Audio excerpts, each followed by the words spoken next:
Good evening, everybody. Episode 55 of So What's Been Happening. It's an exciting night. Demons make the finals for the first time in quite some time. And most importantly, minor premiership to kick it off. So, I couldn't ask for a better season from my boys. So I'm going to dedicate this show to the mighty Demons for now. But there's some other good news that's come out of the week, and it's not lockdown. It's I'm just gonna leave it as good news for now, and I'm gonna bring him up shortly. But what a circus! But talk about make me laugh, and that's exactly what I wanted to hear and have today after a few distractions regarding not record COVID numbers, but high COVID numbers in Melbourne. The race to the 1,000 was on between Buddy Franklin and New South Wales. For their COVID cases, and New South Wales got the chocolates in the 1,000 cases, sadly. So they're up to 1,000 cases a day, which is small in relation to the rest of the world, but it's a big number still to try and bring down. So it's going to be a little while before they get open, although they're arguing differently. So let's see what happens. But what we're going to do to kick it off is we're going to start with our famous number 55s.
Lovey, how are you, mate? Welcome to the finals, mate. I'm a very happy boy. It might be since 2004 since we won one, but bugger it, we got in there. Nice to smack the Pies on the way through. Good to see Richmond didn't make it. Good to see Carlton being the flaming mess they are. Yeah, love it. Good work to your boys. Nice to see. Hopefully it's another one of those long droughts that we can get rid of. If it's not my team, in all honesty, hopefully it's yours, mate. But until then, it's all about these red and black boys for me.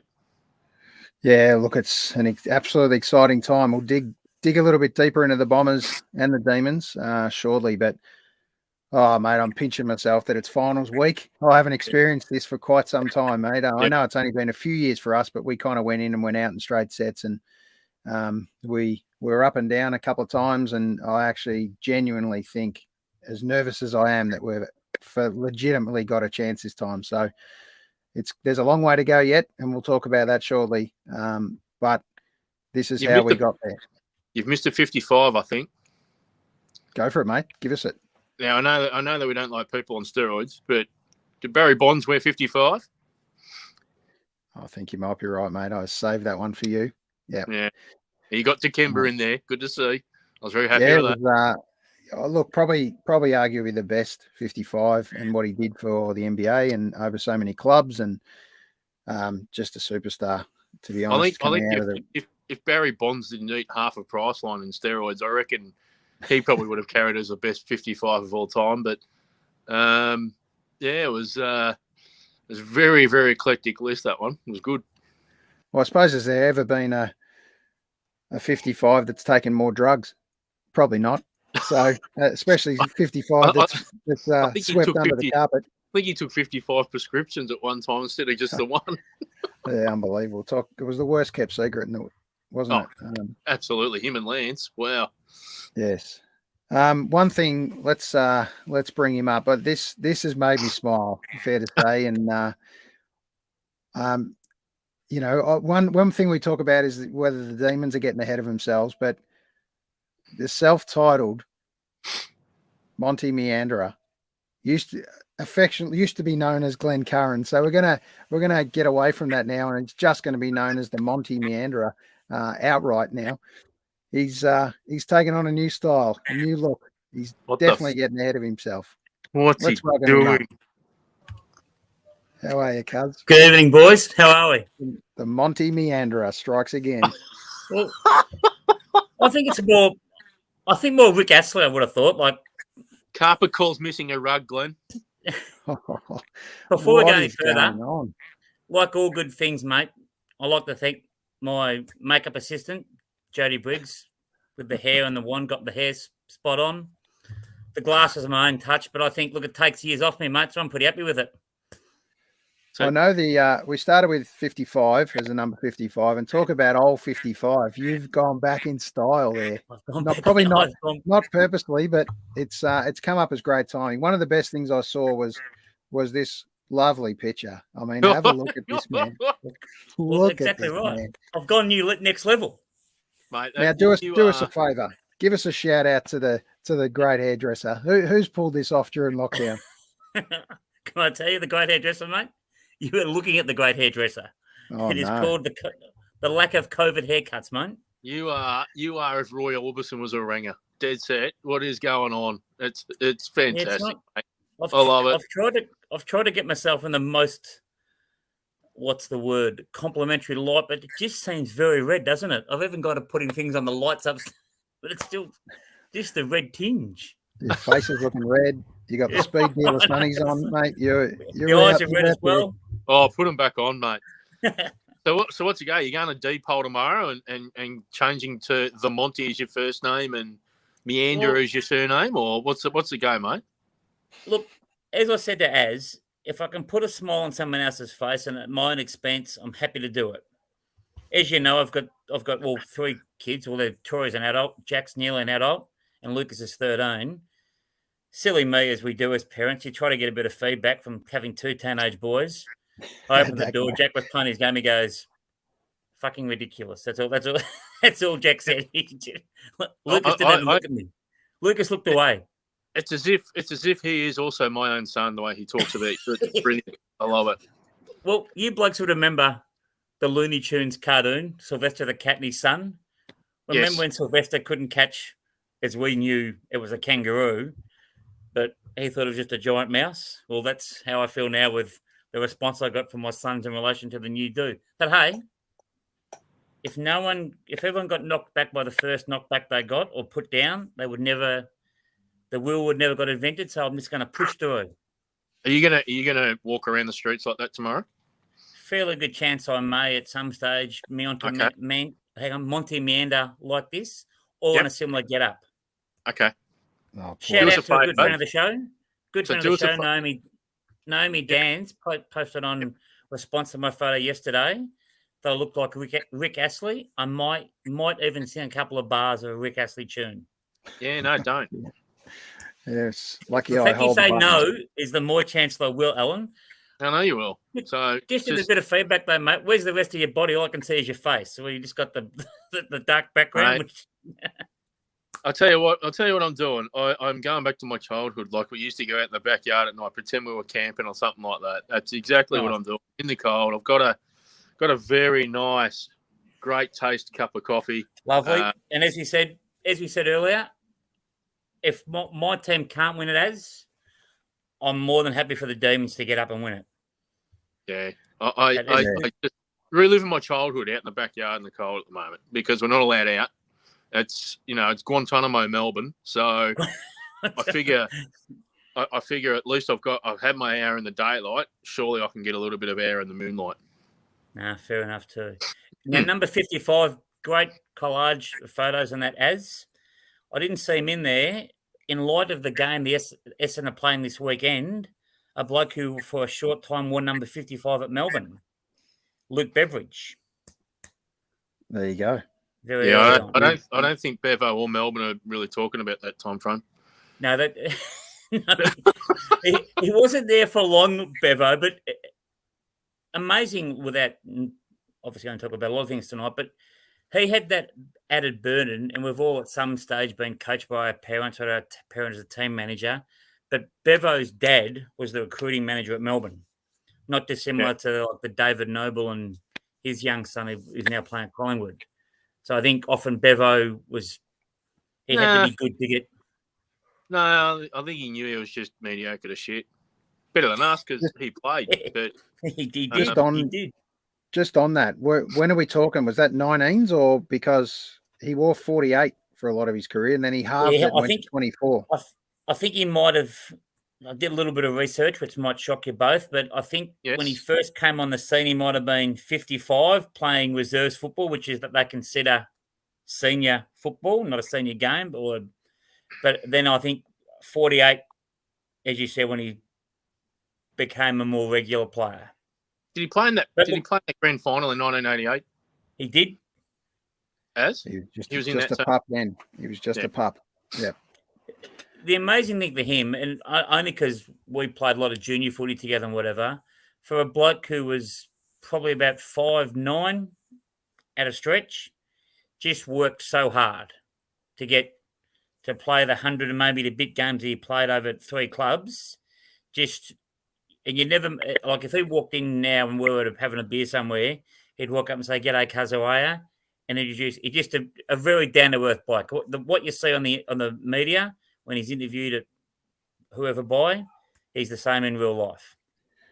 Well, just a shout out to Bevo and his Bulldogs. They got one chance this year only, so use it wisely, Bevo. Good luck. Good luck to you boys. They're fucked. They're stuffed. They're cooked this week. Yeah, they're a chance at the moment. The game hasn't started. Put it that way. True. Before we do it, because Glenn's frozen his hair. I actually thought the way he was absolutely still then, I thought he'd actually frozen in general. We can talk about that. Oh, yeah. You could. He asked me to go next level, so I thought I'd put in a bit. As always, puts in a lot with the show, so I thought I'd go a bit of fun. Didn't tell you which direction next level, though, did he? Whether it was north, That's east, okay, mate. Yeah, okay. Exactly. Blank canvas, lovely. Blank canvas. Yes. All right. So we're going to kick off. We're going to kick off and talk AFL first, and where we're going to start is just a little teaser that the AFL's put out in the last 24 hours. Take a look at this, boys. That's the teaser of the trailer. That's what the logo looks like for the finals. And then we're just going to have a quick look at a little vid on the final series. Some of the greatest players that ever played this game have never, ever been in this situation. You've got to find the will to get up and go on with it. You get knocked down to get up again.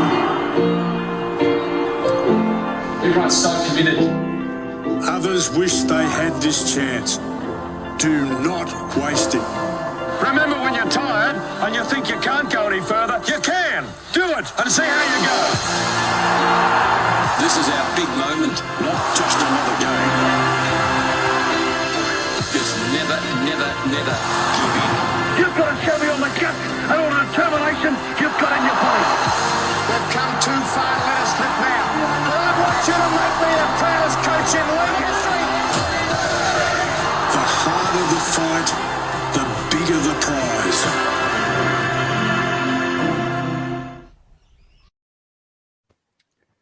Oh, it's exciting, boys. We're not far away now. We're not far away at all. Can you name the coaches who spoke then? I can, but we're not. If you want to roll them up, go for it, mate. Oh, no, just probably 5 of the greatest coaches in AFL/VFL figures of all time. Cool. That's why I get the little tingles, mate, just from hearing some of those voices. Yeah, just hearing them speak. Every year. Yep, absolutely. All right, so we're just going to play a little clip on how your boys made it to the final. Bombers, there's so much excitement coming in the next 7 days. The baby Bombers growing up fast. And despite spending just 2 weeks inside the top 8 all season, Essendon are headed for the final. Oh, it's just a simple line, isn't it? Essendon are heading for the finals. Boys, what a great feeling. What a great feeling. It's been a while. It's been, yeah. I was pretty happy. I'm pretty happy when we got there in 2019 under Woosha. I thought that was a bit of a, stick it up everyone's ass for the whole drug saga back in 2015-16, and there was a lot of shit thrown at us, and maybe some of it was valid, but there were a lot of people that were doubting the club could even get back to anywhere, any semblance of being competitive, and I think 2019 was good for us, but this year feels a bit different. And I know that 2 weeks ago I was on here and I kept telling everyone that said that you're not ready, you're a year early to play finals. Well, this just proves to me that there's no such thing as that. You just get it, you grab it, you take it by the horns, and we haven't won a final for 17 years, but that doesn't really worry me. I just want our club to be the best it can be every single week, and they're proving it. And if they're exceeding everyone's expectations, they certainly have mine. That's a nice little bonus. It's why you like footy. It's why you follow a sport. It's because you just love the little moments like this. It's brilliant. Fucking love it. Yep, absolutely. Cuz, tell me about your Bombers and what this means to you right now. Look, as a dad, and as Lovey said, having Jack and Lucas Jack being on year 12, Lucas year 7, I've always told him you support your side through thick and thin. And as Lovey said, fairly or unfairly, we've got a few sort of things thrown at us over the last 5 or 6 years. Lovey and I spoke a lot of times over that time. What does Essendon stand for? What's their moniker? What's their label? I feel like we've got a label now and a purpose. Obviously, I'd love us to win on Sunday. That'd be perfect. But even without that, the club has got itself to where Essendon belong as one of the power clubs of the AFL, playing good football. They don't look like a minnow anymore. They don't look like they're intimidated by the sides. They've got a bit of belief, and that's the good thing about a young group. And I think there's a lot of similars. I think you're probably maybe 6 months ahead of us at Melbourne. You've done the same thing. Like if someone had said to the three of us at the start of this year, are we going to be looking at our sides, Melbourne finishing where they are, us making the 8? Well, none of us put our sides in, didn't give them a chance. Now we're a chance, and I actually believe I'd go on a Sunday. I saw a couple of them. Hang on. Did you just say? I think we're a big chance. I believe now. I believe. No, look. Okay, just hold that thought, Cuz, because we need to discuss that a little bit more in detail. If Jody was listening, or Jody's mum and dad were listening, I don't think they've watched the potty yet. I am very one-eyed, and I will defend Essendon religiously. But for whatever reason, we lost our mark. We lost our place as a powerful AFL club. You've got to give credit, yes, off-field, but to the players, they've got that back now. So, yes, winning a final would be the cherry on top, and I think they can. But where we sit now in the AFL is back where we belong as a power of the AFL, I think. Righto. We'll hold that thought. I'll come to you in a sec, Lovey. I don't know what part of a licorice all sort you are right now, Glenn, whether you're the pink bit, the yellow bit, or the black bit. You have waxed and waned so often. Those car wash places are just, they'd run out of business with you. It's extraordinary. No, mate, I've always been loyal to them, mate. Always. I know you've been loyal, but you were off us only a month ago. So. You couldn't have gone off the slide quicker. And now, mate, welcome back. That's all I'll say. All over it. Yeah. Get back on board. God. If you speak to people, and you two know me pretty well, I'm pretty passionate about them. And as I said, it's a simple answer. I'm looking at a completely different Cuz. Yeah. Exactly. I'm actually wrapped from the boys because I think, and that's the good thing about having your club back in the 8, and as you would know as a Melbourne supporter, for my boys, like, yes, they love their basketball. Jack loves his Premier League soccer, but watching them watch the Collingwood game last week, even the Doggies game the week before, the Gold Coast game as well, they're really up and about the way Essendon are playing and how good's this, and we're a big chance, which to me, that's fantastic. That's what you want.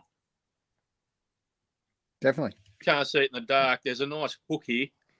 There's a nice hook here, Cuz. You're right on it. Trust me. Hook, line, and sinker, mate. I'm on board. I'm on the train. Now, one of our good friends of the show who loves his Bombers. I think we know who we're talking about. One thing that I know with this young man, he's never wavered. He's never wavered. He's been passionate. He's loved them. They got into the final. He booked his ticket, and then this happened. Can't believe we're in the finals. Get my tickets to Tasmania. Oh, I'm just going. The Bombers are playing. Yeah, but gonna get tickets for it. Can't go and do it, man.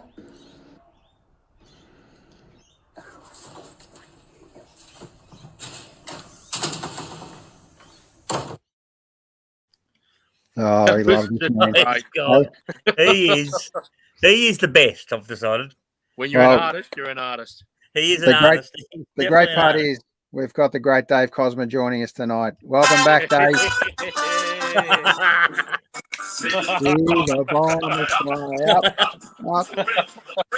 The lid is off. Keep a lid on it, Cozzy. Keep a lid on it. Bullshit. Take it off. Take it off. How does it feel, Dave? Welcome back. Oh, look, mate, it's a bloody good feeling because I've been listening to what the two Bomber supporters have been saying, and it's true. It's been a long time between drinks. I'm lucky enough that I tasted. I kind of remember the 84, 85, but I fondly remember 93, and of course I remember 2000. But it's just nice to.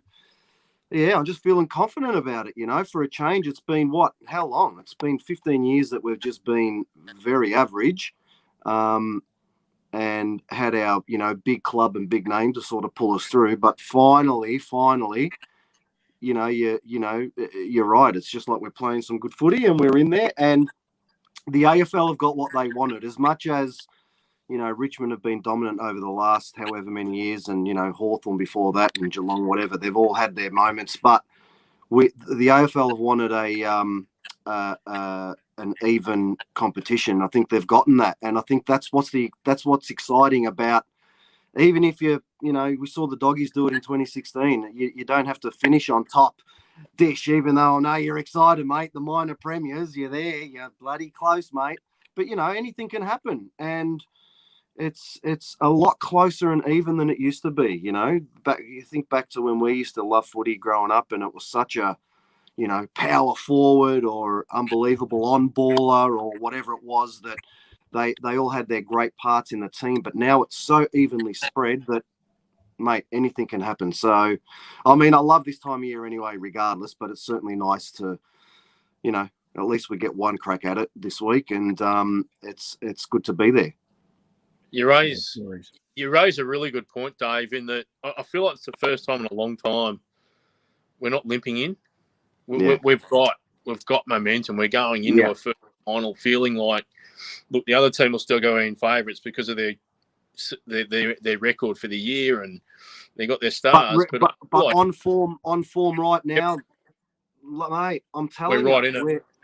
I think, I thought the stats the other night, I think we're second, maybe third, but I think second in the last 6 or 7 weeks in terms of form, the second most informed team. Behind. So we are in, and it's been a couple of months that we've finally we've got the, as good as Melbourne have done it all year. They've, as good as Richmond did it for the last 5 years. They had that nucleus there and they were able to be fit enough and good enough, and players that came in to cover injuries played their role and kept the machine going. So at the moment, the Bombers machine is going pretty good. And, it's due to a lot of reasons, but as we stand here today, going into the game on Sunday, I haven't felt as confident for a long time. Typically going into any game, it's like, I don't know. How good is it? How good is it that you and I, we're like true believers. Like we really believe that we're going to win this game. Whereas, you got the guy down the bottom right there. He's only just jumped on now. Yeah. And it's just not quite, probably doesn't quite feel the same. It's like a shadow supporter. We're too tiered. Look, I sense Cuz is getting a bit of belief. So it's Now's the time that we've got to unite, mate. Now we've got to unite, and we're all going to. Absolutely. We're dragging him chips along. are in, mate. We've dragged him along. He's now on board.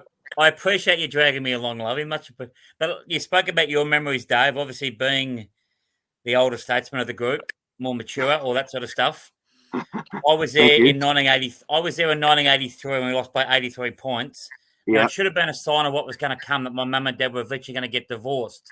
Because at the ripe age of 13, my dad went home without me. Oh, so wow. I had to catch the train from, which I didn't mind, but from Richmond. From the game. Yeah, so he left, and he got to Glenelg Station and thought, hang on. Where's the kid? Oh, where's Glenn? Oh, he'll be right. And I was on the next train. I said, come to get me, Dad. He goes, oh, well, I was shitty we lost. Now, you haven't had the pleasure, hopefully you do, as and Lovey have both met the jeweler, as we like to call him.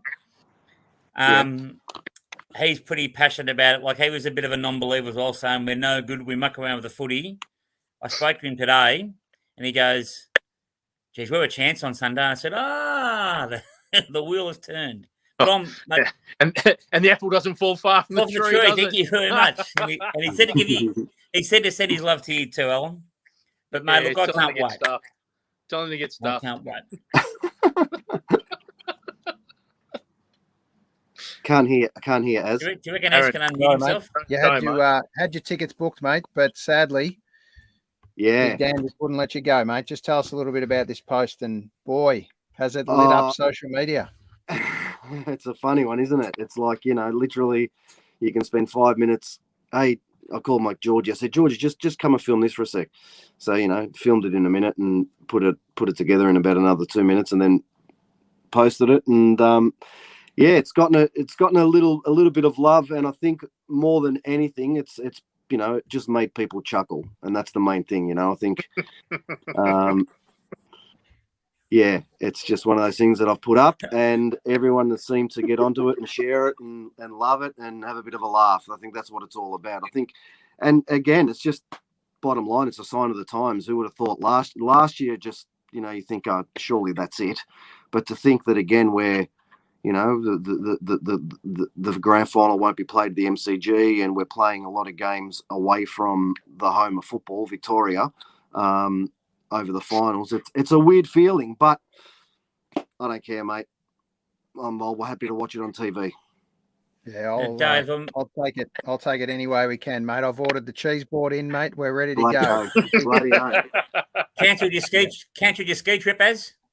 Yeah, well, Dan's done that for me, mate. So there's no chance of any ski action this year. So, mate, it's exciting. I can't wait, and to know that we've got 2 shots. Excites me even more. Yeah. I can actually enjoy this first week of the finals, and whatever happens. And if we sneak it through, fantastic. Then we're a genuine. I believe we're a genuine shot after that. So, it's really exciting. That's for sure. And what a way to get the minor premiership. What a game. What a way to finish. I mean. You've got no doubt, Aaron. You would have been thinking 3/4 time, geez, I don't know what's happening. Or has the petrol run out at the wrong end of the season? And then bang! I mean, God. I'll be honest with you, Dave. It's just the best sport. I'll be honest with you, mate. I was that devastated at halftime. Yeah. I was ready. I was literally ready to pack it up and go to bed. And I thought, I was just filthy on them. I said, guys, how can you just let yourselves down? This isn't finals form. What are we doing? This, this hoodoo ground. And then this happened. Yeah. Put it on. There, Guthrie can send it long down the line. Big Pap chases after the football. It's out of bounds on the full. And 50. He's paid 50. Well over. So how do they find a red and blue jumper? Lever. Happy to take a little off it and just hope Gore's there. What is going on?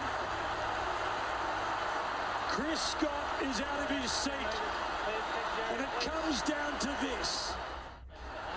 Not since 1964 have Melbourne ended the season minor premiers.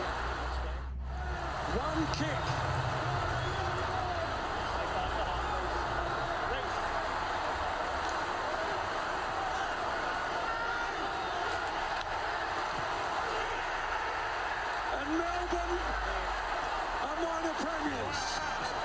Just like that.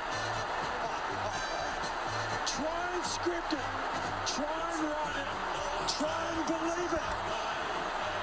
It's happened. Oh, amazing. Amazing. Now, mate, as a defensive coach, I'm asking, what is Tom Hawkins, what is Reece Stanley doing? If you watch the play, watch when Gawn runs down, Reece Stanley actually runs straight past him. No, who cares? Who cares? Dude's got Well, I think it's Oh, great. It's bring great. on. And the passion, Petrarca's passion in his interview, I thought that was gold. You can't script that. Like, he was Yeah. that upset because he was that emotionally, how good's this? And genuine tears. So, mate, all the best to you. And let's wait player.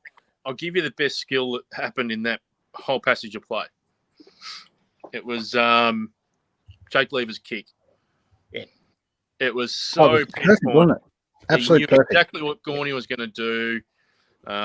Just put it into that tiny little hole. Don't lob it. Just Yeah. get it in there. So he had a good run at it.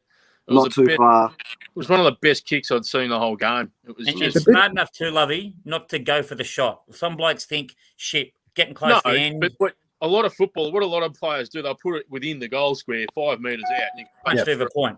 Yeah. Whereas he just lobbed it. He put it right in the spot where Gorney could. Where Reece Stanley and Tom Hawkins, to your point, actually couldn't then get to penetrate the contest. So best kick I'd seen in a long time under that pressure. Yeah, very interesting that kick came from a backman kicking it into the forward line. Which it's rare. He knew exactly where the backman didn't want it, right? Yeah, it's And rare. that's, Like a true midfielder. that's a great point. Yeah, That's rare. a good point. But Well, on did you a hear- scale of 1 to 10, as Backman are done. going back to disappointments, 88. Jimmy Stein's over the mark, 87. How do you feel this time as opposed to those times? Oh, sorry, Keep on mate. cataloguing them. You know. Sorry, thanks. mate. It's just Thanks history. for- thanks for 2000. digging deep and just covering me in it. Shall we bring up Long and Simmons. Shall we bring up 2000 or should we talk about that later? No, 2000. We'll get to that. We'll get to that. To be honest, mate, it's hard to compare because we're completely different outfits as the generations move on. But Completely mate, different I'm club. still scarred. I'm scarred yeah. by 87. I'm scarred by 88. I'm most scarred by 2000, even though we weren't ready. I actually don't think we were ready in any of them, to be perfectly honest. So, I've let them go now, and this is the actual time that, for the first time, I actually feel like we're ready as a team to make a difference. Where we didn't in 18, and we just kind of weren't ready. We stuck in, and we bowed out pretty quickly. So I think it's an exciting time. I think in 2018 though, I think you were sort of where we were. A lot of blokes were playing their first final. A lot of blokes were playing hadn't felt pressure before, and they wilted against the West Coast, particularly in the prelim, which everyone sort of expected, to be honest. But not this time. I think it's primed. It's ready for you guys, and there actually is no excuses for you now. To be honest, a bit like Port Adelaide. I don't think Port have now run out of excuses. They've got 2 home finals. I think if they're going to put up and shut up, it's now as well. Otherwise, they've got some players that are going to be a little bit past it for next year. So for them, it's now or never as well. And I think that result last week against the Cats, I understand obviously Geelong's been a hoodoo ground and no crowds, but that steely resolve, like that belief that you're 5 goals down against a good opponent on their home turf. Yes, it was a kick after the siren and whatever, and there may have been a couple of controversial free kicks and whatever, but that belief that, hang on a minute, we're good enough to win this, and they went about winning it, and they actually, apart from the last questionable thing, their play in the last quarter was why they finished on top. They are clearly the best side in it, and they played accordingly. And I think they believe they belong on top, and that's, as you were saying, Lovey, I think that's half the issue with them. When you're not ready for whatever thing, you'll come up short. But if you play with that belief, whether it's Essendon 8th, Sydney 6th, whatever team might be, it's amazing how far that belief can get you and that steely resolve. And I think a lot of the teams in the 8 actually think they can go all the way, which a lot of people think, oh, that's ridiculous. You've got to win, in some cases, 3 or 4 games. but I think on their days, the 8 teams in it could go all the way. Yeah, it's the most even it's been for years. So just on that, speaking of even and bets and things that we've done recently, Dave, I just want you to Here we go. I just want you to bring us up to speed and put us on record for kind of where we're up to in the great Pickled Onion discussion. Not so much where you've been recently, just in chasing our pot of gold, but let's just get on the table where our current bets are at. So, Lovey, you're good for 6 of the best. Well, yeah, Yep. he put himself on the line for the Hawthorn Bulldogs game. He's come through, so he's just waiting for the delivery of the onions. And you'll probably be able to explain a bit better than me because I got a bit lost in the Bermuda Triangle of to and froing of of the Cuz bet. But I think he's up for 6, half a dozen anyway, isn't he? Yep. Also, Yeah, I'll get Lovey to explain just exactly what transpired because we've got a little bit of crosstown traffic as far as who understands what and who understands where the bet fell in. So, Lovey. Yeah, no, I'll explain it very, very clearly. So initially, Glenn chose not to stump up on any bets at all, and he thought that he would be smart and just be a coward and sneak out of it and not put any bets on. I said, well, why don't you back your boys in? Why don't you back Essendon in, particularly this game against Collingwood? Let's have a margin. Let's call it 30 plus. And Glenn was going, oh, no. He's starting to throw his boys out of the cot a bit and all the rest of it. And I said, no, stump up.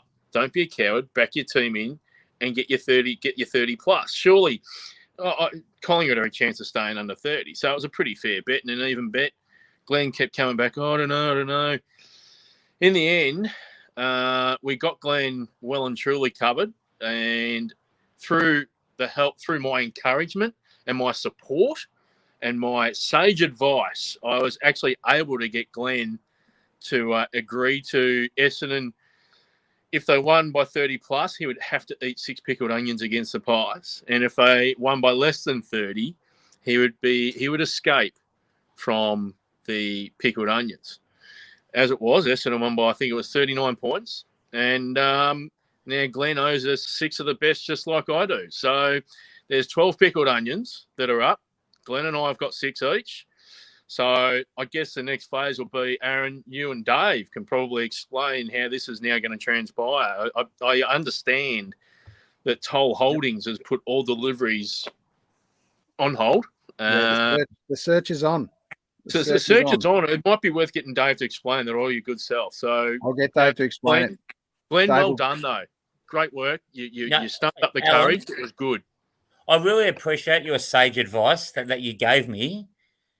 I would say you put me into a corner, Dan Andrews style. I had no choice, but that's okay. But that's encouragement. I would like to know what our 2 esteemed colleagues. So I would like to give them some sage advice and maybe have them have a little 6 pickled onions wager for one of the games this weekend. Well, the good news is you actually started to believe. We got you to believe, cuz that was the most important part. It took a bit of convincing, and encouragement. I kept encouraging you on the text to commit, and I think by default or by peer pressure, you eventually committed. You know what, Glenn? And then you started getting nervous. There's actually a lesson here for Glenn. If you don't commit early and if you don't have belief at an earlier stage, we will smash you down and we will bring you to a mental pulp before you go, okay, I now believe, I'll put the bet on. So now shout out to our people who are suffering mental bullying in lockdown, that sort of stuff. By the and way, you can thank us later. You know what? You can thank us later. We support all those sort of people. We're all here for a hug, cuz. A big virtual hug at the moment. You'll get a virtual hug. You'll get a virtual hug, mate. Don't worry about that. Dave, Sunny's on. Just in quick response to what Cuz said before about me and you as putting our hands up. I can't speak for you, but I put my hand up for a game on the weekend that wasn't a Monty, and it was. I think if Carlton won, I would go the 6. So I've given it a crack. I think we've got to wait for maybe Az at some stage to put his hand up. But the focus at the moment, the focus is solely and purely on Lovey and Cuz following through with the pickled onion consumption. It is, but I have upped the ante just for this weekend. Well, and next weekend, potentially. on. Lubby has got me to commit because I knew Cuz wouldn't commit, and this is the one that's got us over the line. Lubby and Cuz, or the new Monty Meander, are a little bit excited about what's happening here. Is I've committed that I back my Demons, and if they go out in straight sets, I'm good for a dozen. So 6 per game. And now it's not, if they lose this week, I'm not taking the 6. It's got to all No, I reckon you got to take the 6. all out. No. I want to see the full 12-point effort at one point in time. In fact, I'll even up it just to add a little bit more spice on it. I'll go the baker's dozen as well. So we'll take 13 for the best. All right. So it's going to be a tough sitting, let me tell you, if it happens. Oh my God! Now, Dave, I think that's a fair one. I think that's you're putting yourself on the line there, Dish. I'm okay with that. We might need 2 tubs, mate. So just tell us a little bit about the search for the great trophy that's been going on. Well, I've done my best. I tell you, I walked into the first one, and one job, mate. Well, I'm giving it a crack. You know, what can I do? I walked into the first place, and she looked at me like I was an idiot. Especially when I pulled out the 50, and I said, look, you know, like there's $5 worth of onions in there, and the jar's worth $15. I'm giving you 50. Not interested. So I've been into 5 all up, and everyone has been turned down. One guy yesterday, he looked at me and said, mate, I took over this shop 15 years ago, and this jar has been here since. There's no way I can sell this jar to you. So I don't know what it is. I think these fish and chip shops have got close connection to their pickled onion jars, and I'm finding it difficult to find a crappy jar of pickled onions to bring to the table. So many of them are willing. I had one lady actually bring out a different jar and offer me to put the pickled onions in a different jar, but it wasn't an adequate jar. It wasn't a screw-on jar. It was just rubbish. I thought, we're not going to be able to ship this to East Ringwood and bloody Montmorency, so you can keep that. So I've done. I think I've expired my legal radius within lockdown of fish and chip shops. So it's either got to be off the shelf. Stock's either going to be off the shelf, or I might have to just BYO jar to the local fish and chip shop and get a dozen at this point. I'm open to suggestions. So are we eating from the same jar, Dave? Are we going down that path? Well, the plan was always to get one of those classic jars off the counter at the fish and chip shop. I mean, that's, you know, so I envisage exactly, there you go, the pickled onion. You know, that's not pickle. That's a pickled onion right there. So I think what we're going to have to do, by the sounds of it, is when lockdowns eventually cease and the 5K radius ceases, those that are up for onions, well, there's at least 2 of us right now, we'll have to take our own skewer. We go to the fish and chip shop and we go and get one each, and we just do it in the fish and chip shop, podcast that as we're going in the fish and chip shop at that point in time. Or even a step further, Lovey. I think obviously you're a little bit further away where you are, but most of us are not too far, northern suburbs. Hopefully lockdown sooner rather than later. A local fish and chip shop always wants a bit of free advertising. Maybe the podcast at the fish and chip shop. Sure. Yeah. Bit of an outside broadcast. Either way, Dave can bring the guitar. There's a couple of good options there. I mean, conveniently, you could just go and grab your 6 from your local. You go grab your 6 from your local, and we could all convene on the same spot and have a big consumption party. I don't mind that. Yeah, I don't mind that. Hey, boys, I've got to jump off. For 10 minutes. I'll be back on in 10. No worries. Hang in there. Catch us in a sec. Righto. I think Love's got to go to the toilet. So I've just taken a quick runner and ended up at the fish and chip shop, mate, and have a look who's next to me. Get a piece of it. Oh, yeah. Please explain. Please explain. That's exactly where we are right now. So we're just going to put a little pitch out to any of our fish and chip loving friends to this Friday night when you go to your local fish and chip shop. I need you to ask your current great man who serves you, or lady that serves you the fish and chip shops, serves you that great food and the minimum chip. Ask them firstly 2 questions. How much is a minimum chips and what do I get? That's the first question. The second question is how much for that big bucket of pickled onions? Want the lot. No matter how many's in there, we'll take interest. The problem and is the last this, question. Just so sorry, Aaron, keep going. You're right. Go for it. No, go for it. I was going to say the problem is they're happy to sell you. They're happy to give you. I could have got as many onions as we want. Yeah, they don't want to part. They don't want to part with the jar. We can understand it's it's like a child. They don't want. It is the holy grail, isn't it? It's the absolute holy grail of the fish and chip shop. Could we maybe go to the $2 shop and get our own jar? Getting a jar is not a problem. No, but if we get the mangy old pickled onions out of their jar into our new jar, the manginess and the oldness will still come with it. I know the jar's the issue. Yeah. No, I understand. That's why I think Plan B is the way to go, which is you guys go to your local one with your own bloody Tupperware if you have to. Get them.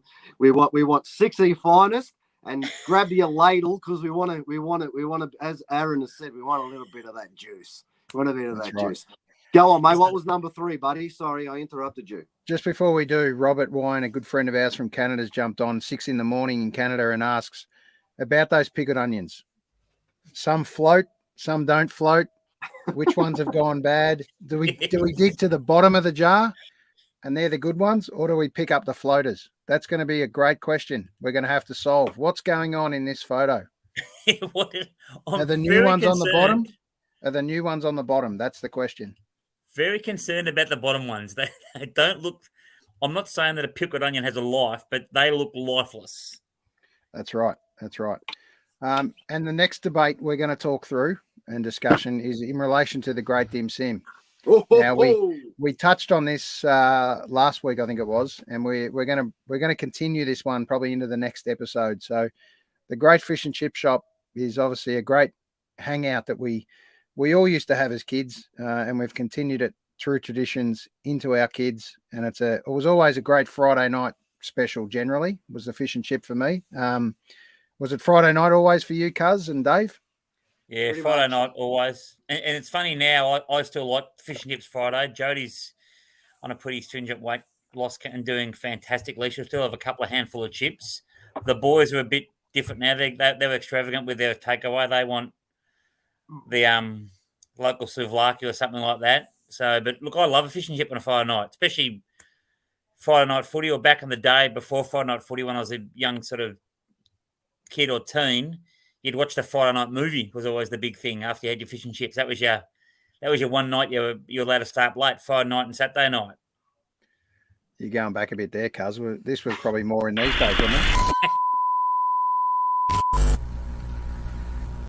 Back around those days. It was, mate, a while ago. But Dave, I just want to thank you, mate. You came on. These boys mocked my appearance. As asked me to go next level.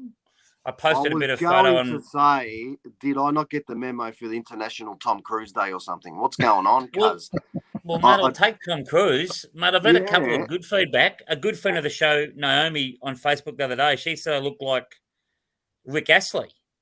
Yeah, it's a bit of that too. I'll take that. I didn't consider myself a ginger or a bluey, but I might have to go down that path and have a rethink and just might dye the red. Why not? It suits you. It suits you. Won't tell you what the good lady wife said, but she did help me with the hair tonight to get it right. So it's nice. It's nice. That's good. The question is it going to stay, Cuz? Will it stay to next week? Well, at least I know it'll grow back, mate, when I cut my hair, unlike 2 other members of the show tonight. I tell you what, I was going to comment on that photo I saw on Facebook. You've got a good bloody hairline, Cuz. I'll give you that. I'm very envious of that, mate.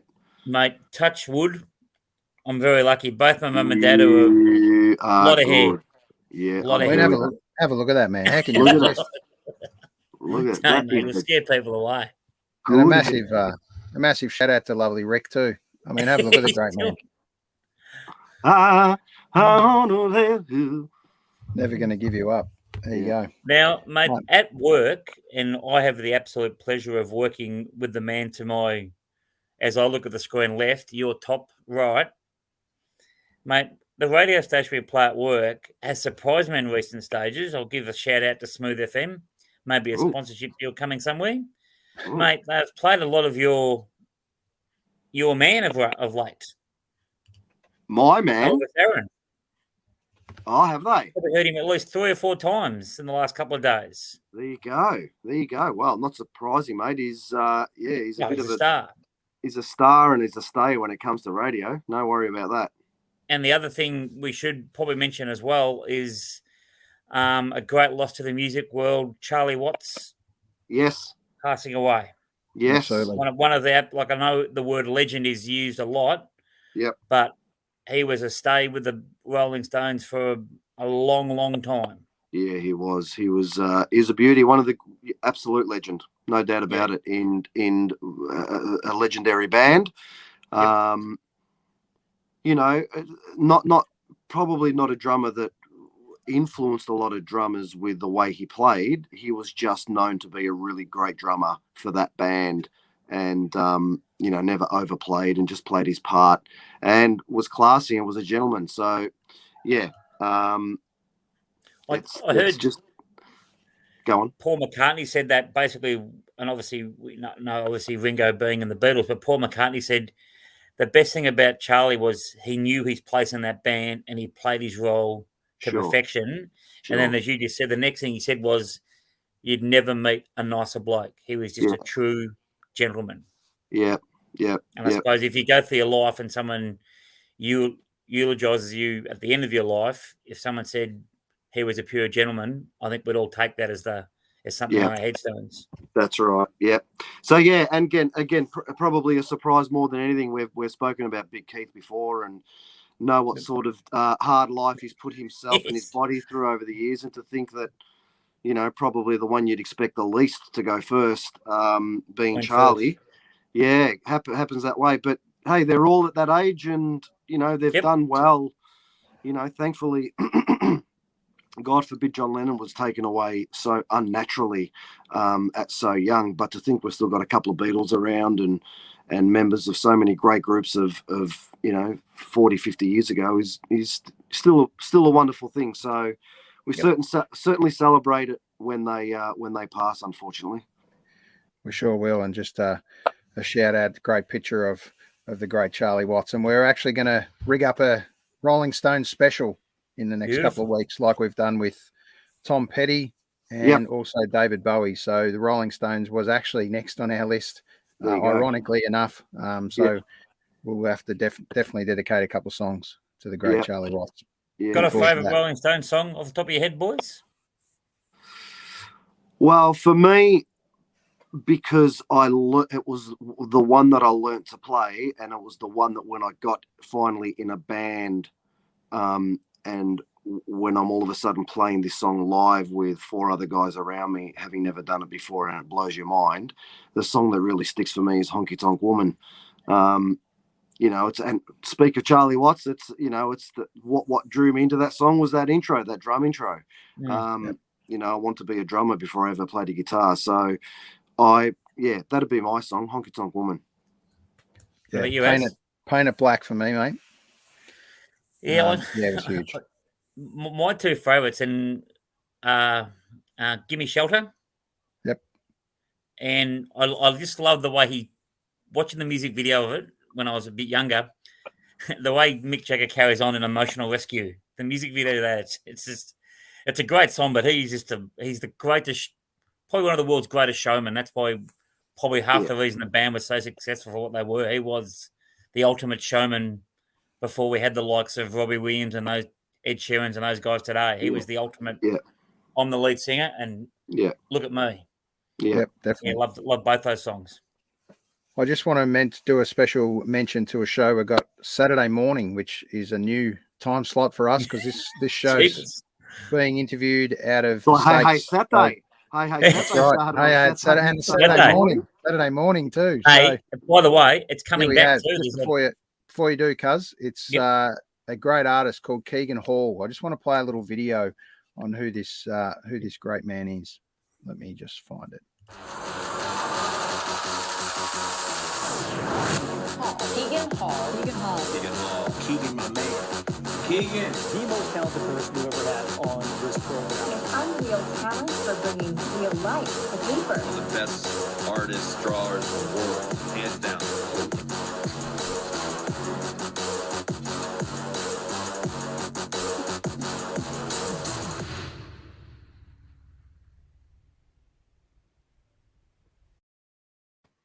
Yes, so that's going to be super exciting on Saturday. It's Wow. we'll see how we go, but he's commissioned in all sorts of places around the world, working with some incredible artists, doing a great piece of Dave Grohl at the moment, and also raising insane money for some of these charities that he's associated with. And he's just about to start one with Eddie Vedder. So this was a quick startup piece that he did with Michael Jordan, and then this was the ending piece. And Wow. phenomenal what this guy Is can that do. a draw? Is that a drawing? Is it a drawing? Drawing. That is a drawing, mate. So Wow. I really look forward to having him on, having a chat. It'll be great. That's a great. How'd you get him, mate? What was the connection there, Az? Just a shout out, Wow. mate. Just Amazing. honestly, was literally a shout out, and got him on. And just another one. So that'll be show 56, and show number 57. A good personal friend of mine from Canada, and great timing with the Paralympics being on, is an old Paralympian goalie for ice hockey, Paul Rosen. He's an incredible fantastic. story. And guys, we just got to rig up the right time to make this happen, because he's an incredible story. He has been through some amazing trials and tribulations and has survived, come out the other side. So it'll be a really in-depth emotional chat with Paul Rosen. So I really look forward to number 57, show number 57. I've saved that one for him, being that he wore number 57 as well. So let's bring back Lovey. Great synergy. Welcome back, mate. mate. I watched a bit of the Paralympics last night, and there was a bloke on there who won a cycling silver medal. And an amazing story. Like he drove a truck, had a truck accident, lost his leg in a truck accident, which that would be unbelievable thing to try to deal with. Two other people who were in the accident, they were unfortunately killed. He got his life back together, started riding a bike, and won a silver medal at the Olympics. Like amazing. Just amazing. Yeah, I can tell you one thing is, if you've seen any of the Paralympics, was only just started. Talk about incredible inspiration to see some of these athletes and hear their backstories, most importantly, and where they are now.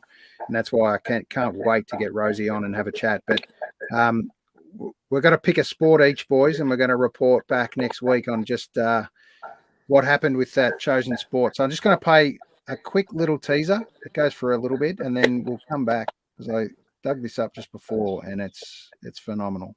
Just let me locate it. Here it is.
Incredible, mate. If that doesn't spark the emotions of some incredible athletes, I don't know what does. But I'm going to go first with sports, and I'm going to go the powerlifting.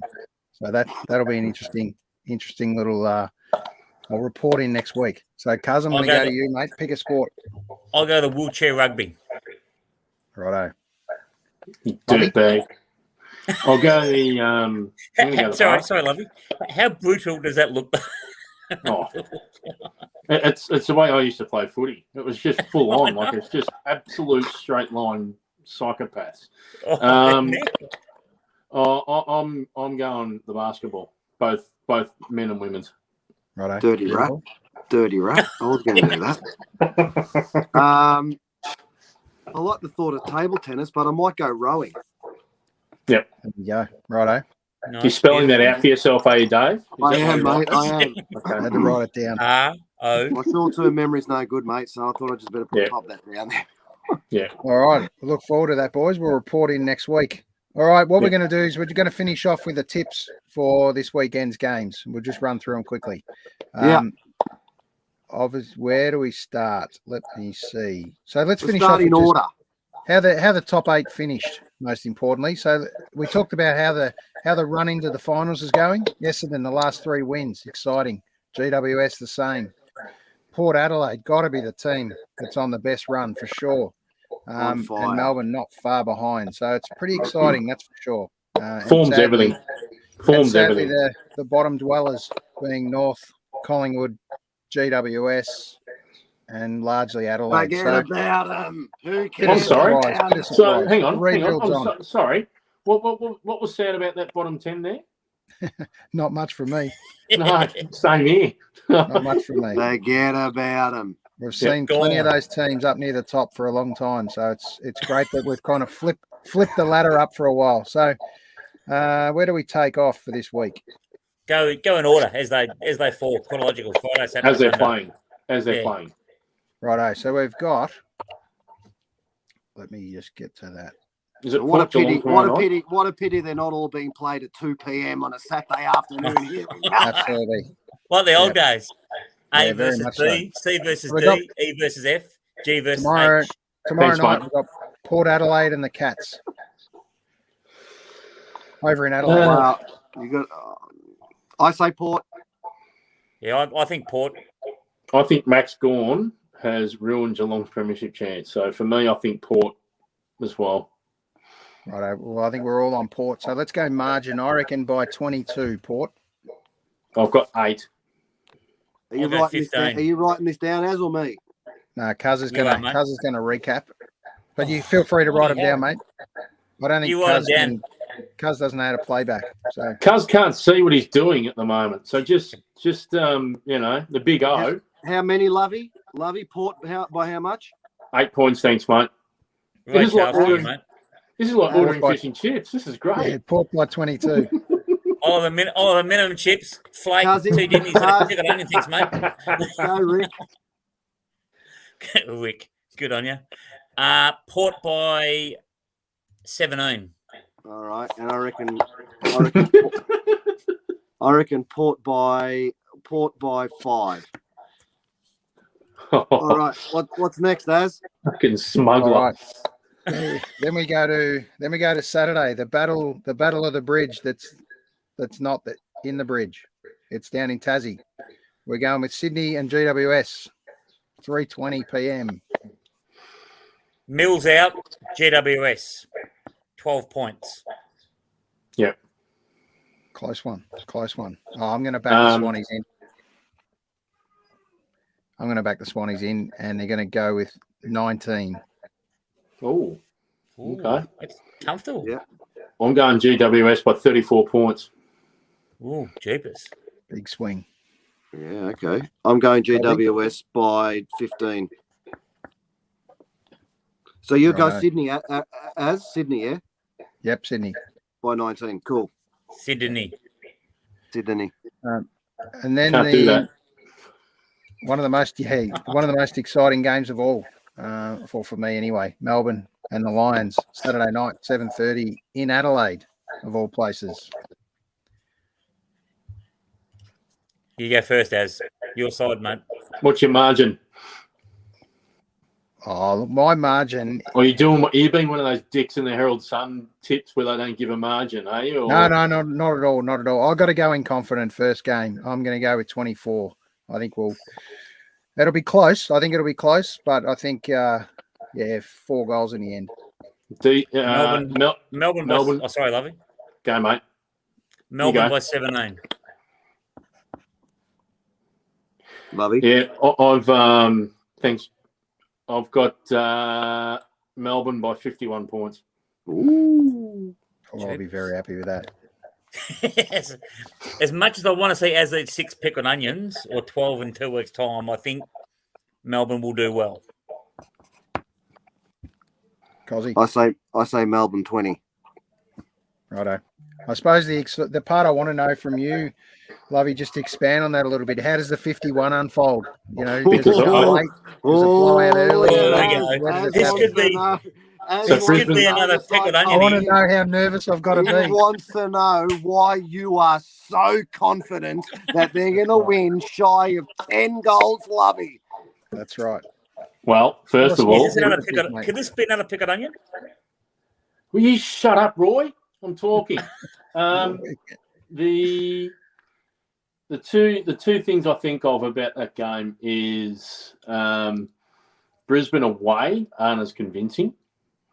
Haven't been all year. They've been okay, but away from their Gabba, I think they're quite vulnerable. And again, you look at the form line. You put the ladder up before, Aaron, and winning form's good form. And I think confidence is always a key. And I reckon as long as Melbourne have a really solid first quarter, and I think if they have a solid first quarter, I reckon they can go on with it. I know that, Brisbane have won 4 of their 5, but they haven't been that convincing for me. So I not against real good teams like Melbourne. And I think if Melbourne can punch away to a 3-4 goal first quarter lead, the 51's on. I tend to agree, Logan. That's a good case you make.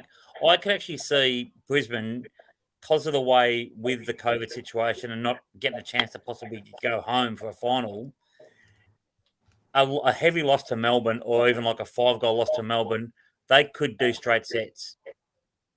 So Aaron has to have 12 onions if Brisbane straight set it as well then. Can we put that disclaimer in? If Melbourne winning straight sets... He's got no hope this weekend or next weekend then possibly. So it's a bit rough. Come on. No. It's Melbourne only. Melbourne straight sets. It's 12 onions from Aaron.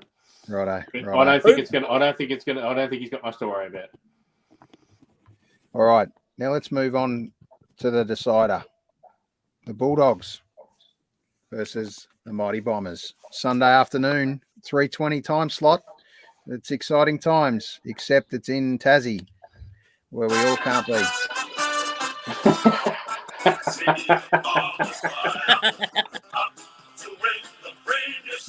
Keeping a lid on it. That's right. Sorry. I threw my lid out on Monday. I don't care. What lid? Look, I know you've given me a bit of stick. I'll go first. I got the Bombers by 40. Yep. 40. For how much? 40. Ooh, I like it. I think for 20 points. That's good for you, Cuz, because you weren't a believer up until 7 days ago. I've got, I reckon, 25 points. But Essendon, of course, yes. Peter Wright to kick 12. Geez, if we win by 25 points. Great to see some confidence. I'm looking for the close one to finish the round off. And I'm going to take the Bombers to win by 2 with a kick after the siren. No, I couldn't cope. I could not cope with it. No, you may have, Aaron, 3 cardiac arrests on this podcast next time it's on. Yeah. Absolutely. I might not have any compares with me next week. That's when your Apple Watch goes off its head going, your heart rate's gone up. You're not moving. What's going on? Yeah. Absolutely. And I've just received a couple of texts from another lookalike, the great man. Oh, yeah. No, we don't. Yeah. The great Roy Orbison. Cuz, I think there is a little bit of similarity there for sure. Yeah. Oh, have a look at it. I'm not even fit to tie Roy's shoes, but thank you for the comparison. It's got nothing to do with his talent. You got the same bouffant. That's right. The old Lionel Rose is pretty similar too, just quietly. Well, as much as she'll never watch a podcast, Royce doesn't look as broken. Well, the only podcast that Jody will watch is maybe the Pickled Onion podcast. The Monty Meander, walking down the street, Monty Meander, the kind of like to meet Monty Meander. Look at him! Look at him! Oh yeah, we're gonna put the posters up, aren't we? We've got to put the posters big up. Time. I could be a rock star. No, you can't. Shut up. I think I'll create one of those posters, you know, with those little the bit down the bottom with the little tear off, and they can give Cuz a text just to keep in the loop, you know. Oh, look at that! Look at Don't that! laugh. Hey. Don't laugh because he will do that. Don't laugh. He will do something like that to me. There's nothing surer. Oh, it's a great tribute wall there, Dave. That is magnificent. Have a look at it. Oh, you can't forget old mate either. No, that's true. I think we just need to do a handstand to set it up the right way. That's all right. We got the idea. We got the idea. Get a bit of vertigo. Now, the lovely better half, Dave, who I said will not watch a podcast, but the fairly good chance she may watch the Pickled Onion podcast when that eventuates. Very good with her positive feedback about Maluka, Madu, and that sort of stuff over recent times. But I'll give her the feedback that you think a bit of Roy Orbison. I'll take that on board. But more Tom I'm Cruise. I'm not quite sure. She, in her lovely way the other day, and the best thing about Jodie, she's very honest. That's why we get on so well. Just when I feel like I'm getting ahead of myself, she can put me back in my place pretty quickly, as Lovey and Az can both attest to. When I was doing Madu the other night, I said, "What do you think of the hair, honey?" And she goes, "It looks ridiculous. But you know what you look like?" And I'm thinking Elvis. I'm thinking all the famous people. And she goes, "You look at that guy from Carlton, that president, with your big squash nose. Big Johnny Elliott." Wow, that's not bad. Thank you, Az, for the disclaimer. Thank you very much. You could have probably aimed your heights a bit lower too. Elvis is a bit of a stretch straight off the bat. I would have probably thought, you know, maybe Rick Astley, but big Johnny Elliott, pig's ass. Mate, I don't think of Elvis anymore, mate. I think of you, mate. Every time I hear the King, I hear you, Dave. I think we might finish with the destruction that is the Carlton Footy Club at the moment. Yeah. What a sad state of affairs. He has handled himself through this immaculately, David Teague. And then the president today, I don't know the president, but then to go and say, "Oh, we should accept some were blamed for this." Well, no shit, mate, because you were on the board through, I think, 4 of the appointments that happened before Teague. Yep. I think the amazing part is he actually came out, the new president, and actually said they're going to play finals next year. Yeah. Why don't you just put your head straight on the block, you know? The amount of pressure that's going to be on that club going forward, that's whether David Teague stayed or went. There is no option other than winning going forward. Because if they don't start winning, I don't know what they're going to do. No, so essentially, they're not going to start winning until such time they change their culture. They've got an endemic culture now that they still believe they should be at the top of the tree every single year, which is great. It's a nice aspiration to have. But in this day and age of equality in the competition and all the rest of it, you've got to temper that a little bit. Yeah. By chopping your coach every 3 years, like they've done, I think, since Brett Ratton. No, earlier than that, even since when they sacked Wayne Britton. If you go back earlier than that, I think Brett Ratton got 5 years. But it's not just the coach. And to Glenn's point, the president and those two wankers that were sitting out there at the front this afternoon, gasbagging, saying that the club's going to change and they're going to play finals next year. they have to understand they're actually the root cause of what's going on at the Carlton Football Club. And until such time they make that change, or until such time change is made across that board, because culture comes from the top. Doesn't matter, business, whatever. When you pick and choose who you think can do things good for you, and you don't actually put yourself in the gun like that, that's just not going to make anything any better. And here's the kicker. This review hasn't even finished.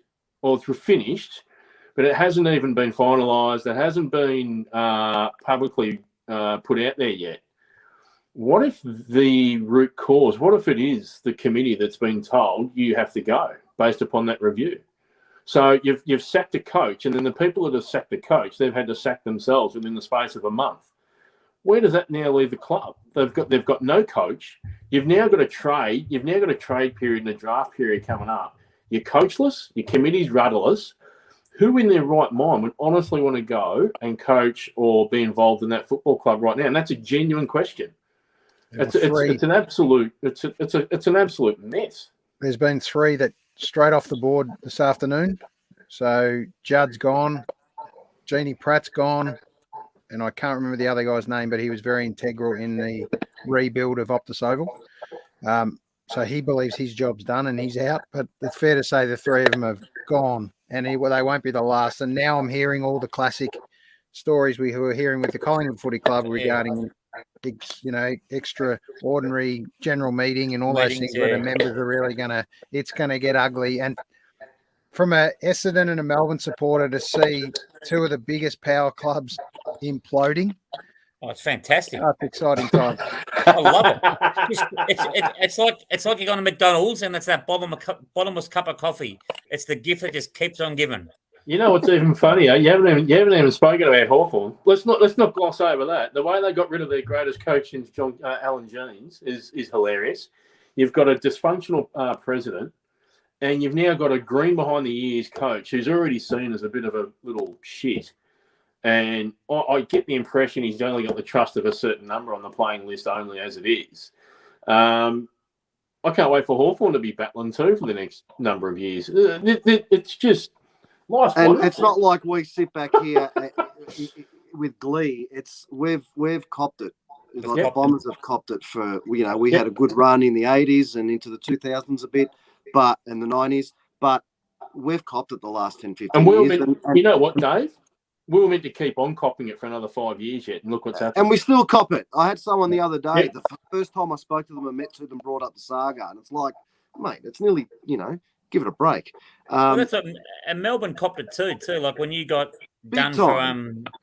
For when you were supposedly tanking, like every other club that finished last is done, and you were down the bottom and you got caught. So they got you when you were at a weak moment as well. So I say the karma bus is a bitch and suck it up, Hawthorn, Collingwood, and Carlton.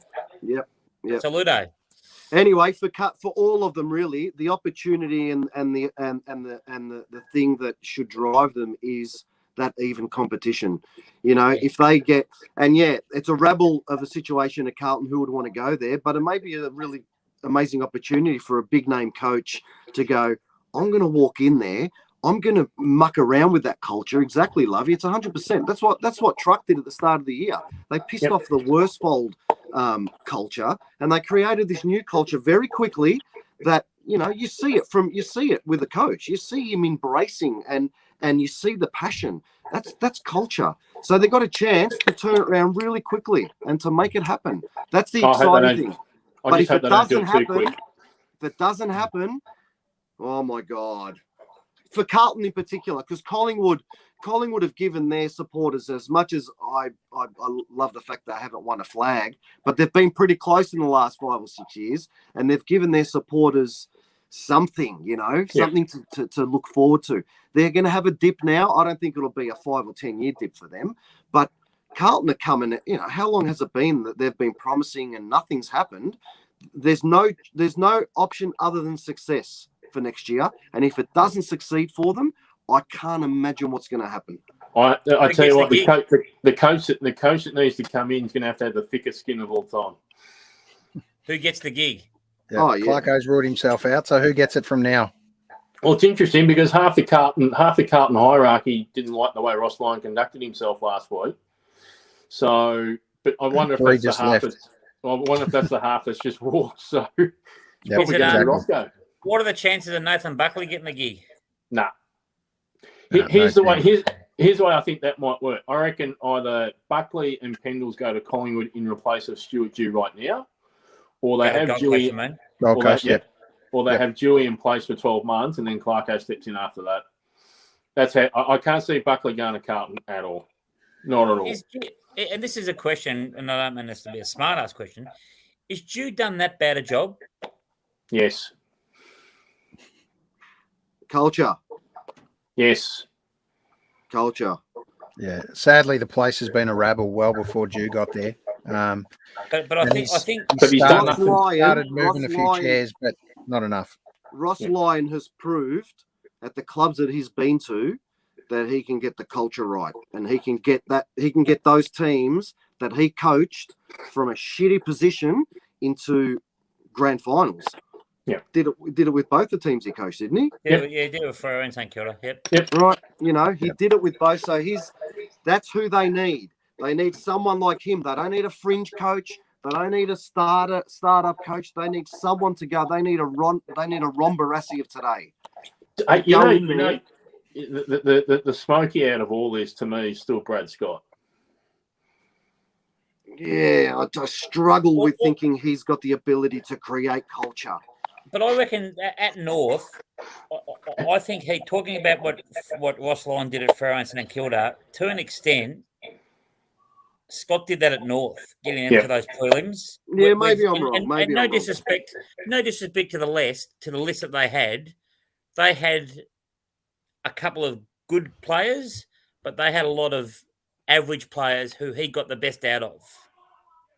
Like that year they beat us in the elimination final and got as far as a prelim. They did it 2 out of 3 years.